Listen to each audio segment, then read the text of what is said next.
আল্লাহ নিজের হাতে রমজান সাজাইছেন। আল্লাহ বলে, বান্দা শোনো আমি রমজানকে কেমনে সাজাইলাম। 1, পুরা মাস রোজা। 2, প্রতিদিন ইফতার। 3, প্রতিদিন সাহারি। 4, প্রতিদিন 20 রাকাত তারাবি।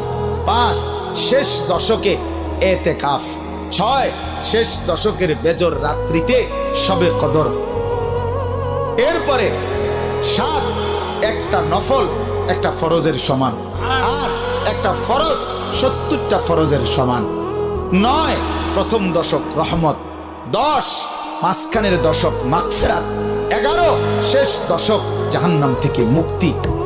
আল্লাহ বলেন, জান্নাতের দরজা খুলে দিলাম, জাহান্নামের দরজা বন্ধ করে দিলাম, সমস্ত শয়তানগুলোকে শেকলে বন্দী করে দিলাম, চারিদিক দিয়া গোলাইয়া সব গুছাইয়া বান্দা রাস্তা কেবল একটাই খোলা, দরজা কেবল একটাই খোলা।